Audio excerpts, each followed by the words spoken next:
अवाम बिजली के महंगे बिलों से परेशान हैं और मुल्क भर में सरापा एहतजाज है। और इस सिलसिले में आज निगरां वज़ीर-ए-आज़म अनवारुल हक काकड़ की सरबराही में दूसरा इजलास हुआ, मगर कोई फैसला सामने नहीं आया है और अब तीसरा और हतमी इजलास कल होगा। वज़ारत तवानाई के मुताबिक वज़ारत तवानाई ने बिजली के बिलों के मसले पर तजावीज़ को हतमी शक्ल दे दी है। तजावीज़ कल वफाकी काबीना के इजलास में पेश की जाएंगी और हतमी फैसला काबीना के इजलास में किया जाएगा।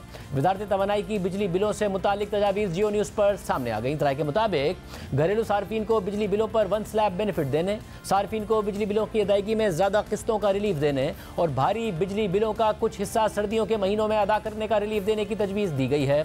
इसके अलावा वज़ारत तवानाई ने बिजली बिलों पर आई टैक्सों में कमी पर वज़ारत ख़जाना की राय लेने की तजवीज़ भी दी है, जबकि बिजली के बिलों में कमी के हवाले से फ़िलहाल कोई तजावीज़ नहीं शामिल की गई हैं। वज़ारत तवानाई की ये तमाम तजावीज़ कल वफाकी काबीना के इजलास में पेश की जाएंगी, मगर सवाल उठ रहा है कि गुज़िश्ता हुकूमत बिजली की कीमतों में बेपनाह इजाफा कर गई थी, गर्दिशी कर्जों के प्लान पर IMF के साथ वादे कर गई थी और कीमतें बढ़ा गई थी। तो क्या मौजूदा निगरां हुकूमत उस IMF प्लान से हटकर कोई रिलीफ दे सकती है, या फिर रिलीफ देने के लिए IMF को मना पाएगी, या फिर सिर्फ कॉस्मेटिक रिलीफ होगा? अवाम को बिलों में कोई बड़ा रिलीफ नहीं मिल पाएगा, क्योंकि गुज़िश्ता 10 साल से हुकूमतें IMF से गर्दिशी कर्जा कम करने के वादे करती हैं, फिर पावर सेक्टर में रिफॉर्म्स करने के दावे करती हैं, बिजली के बिल्स की रिकवरी बढ़ाने और ट्रांसमिशन और डिस्ट्रीब्यूशन लॉसेस कम करने का अज़म दोहराती हैं, और फिर कोई रिफॉर्म्स नहीं करती हैं और फिर बढ़ते हुए गर्दिशी कर्जे का बोझ अवाम पर बिजली महंगी करके डाल देती हैं और वक्ती तौर पर IMF को मुतमईन कर देती हैं।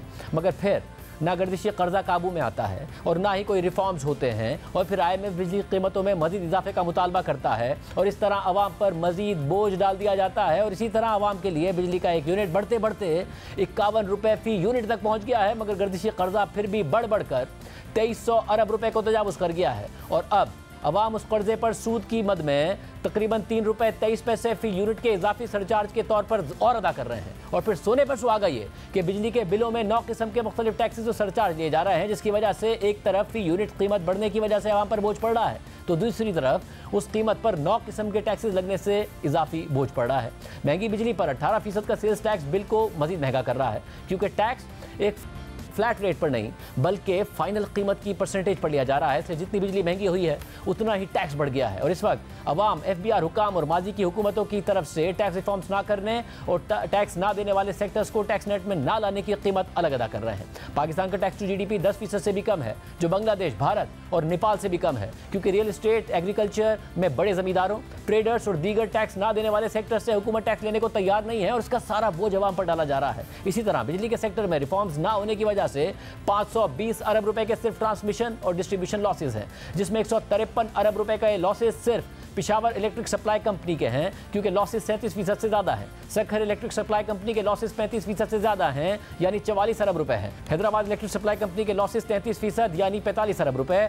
कोयटा इलेक्ट्रिक सप्लाई कंपनी के लॉसेस 28% यानी 46 अरब रुपए। और तमाम डिस्ट्रीब्यूशन कंपनीज के लॉसेस मिलाकर 520 अरब रुपए के हैं। बिल्स की रिकवरीज बहुत कम है और बिजली की कीमतों में हालिया इजाफों के बाद बिजली की चोरी और बिल्स की रिकवरीज मजीद कम होने की इतलात हैं। हुक्काम की इस बुरी कारकर्दगी का बोझ भी पहले से बिल अदा करने वाले अवाम अपने इजाफी बिलों की सूरत में अदा करेंगे। और दिलचस्प बात यह है कि हुकूमत में होते हुए बिजली की कीमत बढ़ाने के फैसले की तौसीक करने वाली PDM, नून लीग, पाकिस्तान पीपल्स पार्टी इस वक्त निगरां हुकूमत को तजावीज़ दे रही हैं, बिजली के बिल कम करने के मुतालबात कर रही हैं, जो रिलीफ है उसके लिए 300 यूनिट तक करने के मुतालबात कर रही हैं। हालांकि अब से 15-16 दिन पहले तक उनकी हुकूमत थी, IMF से मुआहिदा किया था, खुद ही कीमत बढ़ा के गए हैं, खुद ही मुतालबात कर रहे हैं।